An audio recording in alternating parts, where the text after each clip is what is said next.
What is up, budget billers? My name is Trell, and today we have some unexpected news from the stimulus negotiations. It looks like the Democrats are likely to drop the paid family and medical leave from the social spending package. As Democrats rush to get the deal done before President Biden leaves Washington, Democratic lawmakers might be cutting this provision from the stimulus bill. Also, I mentioned to you how the IRS wants to monitor people's checking accounts at the bank for any deposits over $600. Well, it looks like lawmakers are actually calling to have that provision removed from the bill, which is a good thing because I don't want nobody getting a report of every time I deposit $600 into my account. And then lastly, I want to go down the list of what we know that will be included in the social spending package and what's actually being cut from the stimulus package. And of course, this list continues to change every hour in Washington.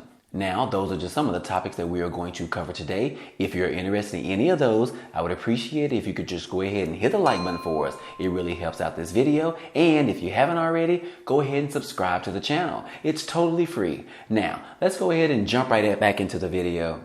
The U.S. median home prices just passed a new record. The median home price just passed $400,000 for the first time ever. In the third quarter, the median home price hit $404,700, jumping nearly 20% since the third quarter of 2020, when the median sales price was only $358,700. Though it's an eye-catching number, the market has been hot as of late, and because of the lack of inventory as well as the high demand means the rise in home prices. Now, about a month ago, the governor of Florida, Ron DeSantis, threatened school officials about requiring kids to wear masks at school. DeSantis stated that if any forced mask mandates, he would be stopping federal funding to those school districts. Well, it appears that has finally happened. Florida stripped schools of federal aid for mask mandates. The Florida Department of Education this week withheld hundreds of thousands of dollars in federal funding from 2 school districts because of their masking policies, defying warnings from Biden administration. Volusia County officials in a statement said that the state stripped more than $160,000 this week as punishment for the school districts requiring masks. The figure equals the monthly salary of 5 school board members, as well as the entire amount of federal grant meant to compensate school districts that have their money withheld by the state. Now, this announcement comes just one day after the Biden administration warned that the state that such a move would violate federal law and represents an escalation of the administration's battle with Governor Ron DeSantis over the COVID-19 safety measures in schools. Now, in a statement from the schools, they said that I am appalled that the state would penalize the district by pulling funding we have not even received yet, Volusia County Public School Superintendent Carleen Simmons said in a statement. Now, I will say that this is just insane, guys, for them to strip the money that is federal money that is pushed down to the schools that pays for superintendent salaries as well as school teacher salaries. This is just crazy. I mean, these school officials were just doing the best thing that they thought of in order to protect their students in these schools. Now, I don't necessarily agree with these mask mandates that are pushed down by the Biden administration. However, I still believe that whether these are mask mandates or not, these school superintendents and the people that run these schools have the right to do what they think or they feel that is best for their school districts in order to protect their students at their schools. But tell me what you think about all of this, guys.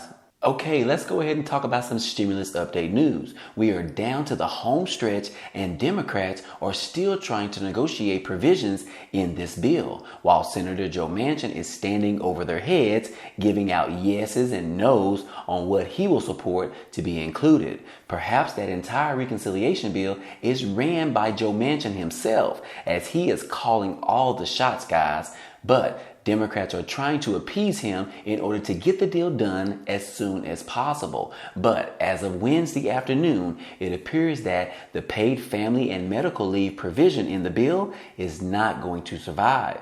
The paid family leave benefit is likely to be removed from the social spending bill. An ambitious proposal to mandate 12 weeks of paid family and medical leave for workers nationwide will probably be struck from the Democrats' Build Back Better plan, a setback for the party's hopes of strengthening the nation's social programs. Now, paid family and medical leave has been a central plank of this social spending bill and an increasingly prominent focus of the Democrats' party candidates in recent years. But it was met with Senator Joe Manchin's opposition to establishing new government programs and by the overall cost, according to the two people familiar with the negotiations. They said that the provision probably will not be in the final package. The likely elimination of paid leave comes as the Democrats try to end weeks of negotiations to come to a final agreement on the social spending bill. In recent days, negotiations have narrowed to a few topics. Now, Manchin did say that he's considering the proposals, but that the fast-track procedure that the Democrats are using to enact this bill is not the place to do major policy. So guys, it looks like that is going to be stripped from this bill as of now, according to late on Wednesday night. Also, they are saying that the billionaire tax increase is likely to be cut as well, according to Joe Manchin being in opposition to this. Pressure is mounting on the U.S. lawmakers and the White House officials who met again on Wednesday to secure a deal on the president's Build Back Better agenda. But key sticking points like how to pay for this massive social spending bill remain the same. In addition to that, the Medicare expansion continues to remain in limbo. Medicare expansion hangs in the balance as Democrats race towards getting a deal done by the end of today. A major expansion of the Medicare that Democrats propose as part of the Build Back Better agenda is in danger of being trimmed or even taken out of the legislation as lawmakers scramble to make a deal. In their original $3.5 trillion budget proposal, Democrats included a revision of Medicare that would add coverage for dental, hearing, and vision. The plan was expected to cost around $350 billion over a decade. But now these parts of the expansion may be dropped as lawmakers look to trim the overall cost and rework pieces of the legislation to appease Senator Joe Manchin and Christine Sinema. Joe Manchin said that, in good conscience, I have a hard time increasing benefits when you can't take care of what you have. So that's the difference right now. And that's the discussions that we are having. The expansion has become a major sticking point in talks for this stimulus bill. According to Senator Bernie Sanders, he said that the new benefits must be included in the legislation. He also demanded that the bill allow Medicare to negotiate lower drug prices with pharmaceutical companies. But the bottom line is that any reconciliation bill must include serious negotiations of Medicare and the pharmaceutical industry to lower the cost of prescription drugs, adding that a serious reconciliation bill must include expanding Medicare to cover dental, hearing aids, and eyeglasses. So right now, the Medicare expansion is in limbo because Bernie Sanders continues to say that this will stay in the bill no matter what. However, Joe Manchin is still in opposition to this bill. Now, whether he will end up supporting it and signing it in the end, we still don't know yet. So that right now is still in limbo, according to Bernie Sanders and Joe Manchin, until they continue to fight each other over this Medicare expansion. The Biden administration continues to try and include the IRS proposal in the social spending bill, despite the small support from lawmakers. New information surfaces on the IRS proposal to track transactions of $600 or more. Now, this proposed change was offered about 2 weeks ago, and it was to the tax law, which has people concerned that any financial transaction over $600 would be flagged by the IRS. This would be a change from the current $10,000 threshold. Now, this proposal has led people all over the country to question whether the government is overstepping the financial privacy of millions of American people. Now, a fact check shows that the government would not have unrestricted access to bank accounts. The Treasury Secretary, Janet Yellen, says that this is not a proposal to provide detailed transactional level data by banks to the IRS. Yellen says it's a proposal to add 2 additional pieces of easily ascertained information to the 1099 bank information that is already on file. Now, Yellen says that this policy would help the IRS close the tax gap or taxes that are due but go unpaid. Tax policy experts are offering an explanation for why the proposal seeks reports of accounts of $600 or more. But as of yesterday, 21 House Democrats called for removing the IRS bank reporting proposal from the spending bill. A group of 21 Democratic U.S. representatives sent a letter to the House leadership on Wednesday calling for the proposed bank reporting rule to be removed from the $2 trillion budget reconciliation bill. Now, the proposal that Democrats are seeking to have removed would require the gross annual inflows and outflows of U.S. financial accounts be submitted to the IRS annually if they exceeded $10,000. This rule would apply to accounts like checking accounts, saving accounts, loans, and investments.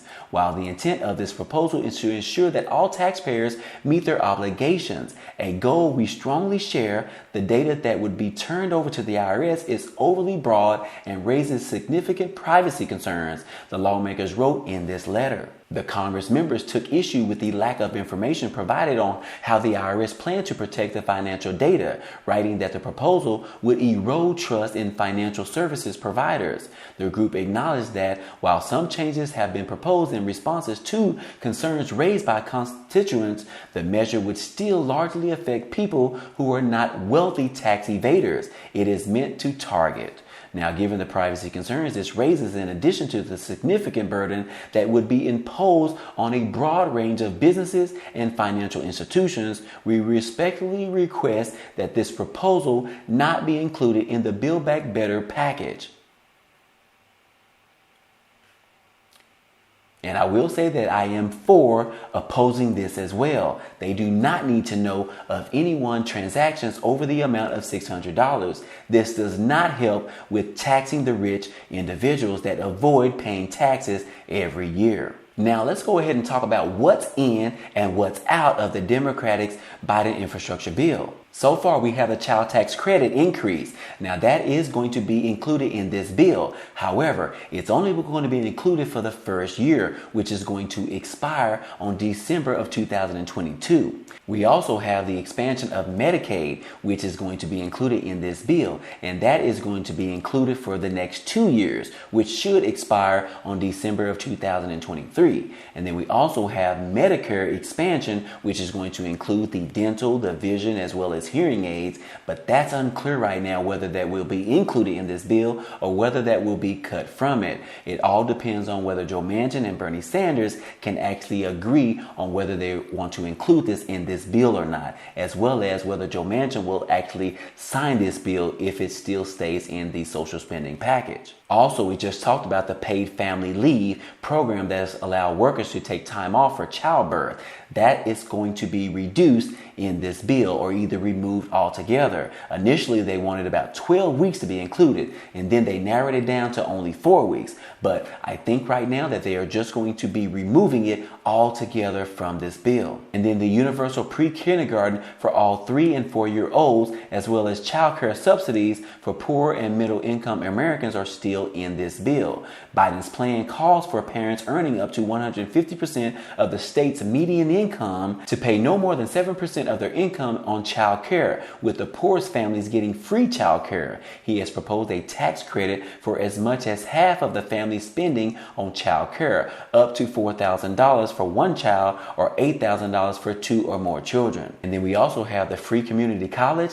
That is going to be removed from the social spending bill. And then it also looks like the program that is for the fighting climate change is going to be removed from this package as well. So yeah, guys, those are the things that are going to be included in this bill, as well as those things that have been removed from this bill. That is the information that we have so far. However, as you know, things change every hour in Washington. So this information could change by the end of today. And then they are still trying to include the debt limit decision within the bill, as well as the billionaire tax provision, in which businesses are vowing to fight against it right now. But as far as that new billionaire tax increase, major business groups are preparing to fight against those proposals. Two of the biggest pro-business groups in the country, the U.S. Chamber of Commerce and the Business Roundtable, are gearing up to fight the new tax proposals in Congress as Democrats work to finish President Joe Biden's social safety net program, as well as the climate spending bill. Now, the proposals would target billionaires through the tax code, as well as enact a 15% minimum corporate tax on declared income for large corporations. Now, centrist Joe Manchin has voiced his concerns about the so-called billionaire tax. The senator from West Virginia, who represents a pivotal vote in the Senate, has worked to shrink Biden's and the Democrats' proposals for this bill. He favors the minimum corporate tax. However, the chamber and the biggest business advocacy groups in this country told CNBC that it is concerned that lawmakers are rushing these proposals through Congress. We are concerned about this attempt at the 11th hour to rush through brand new and complex and untested methods of taxation. The group stated the lawmakers haven't really thoroughly vetted the proposals for the unintended consequences of these tax proposals. Bradley stated that no lawmaker can say that they have seriously contemplated the impact of these proposals and what it has on businesses around the country.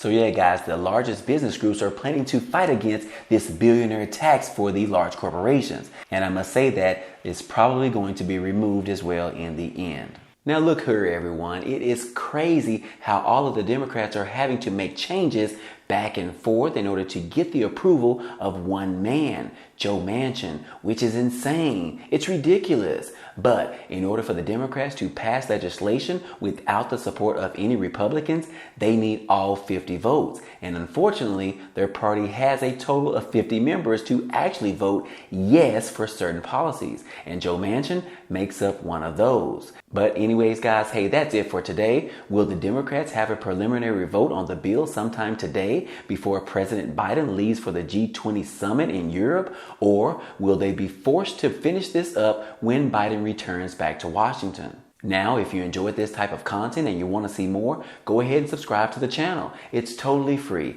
And if you enjoyed this video, go ahead and hit the like button for us. It definitely helps out a lot. And it also tells YouTube to share this video with others. But anyways, guys, hey, I appreciate you guys stopping by and watching. And I hope to see you on the next video.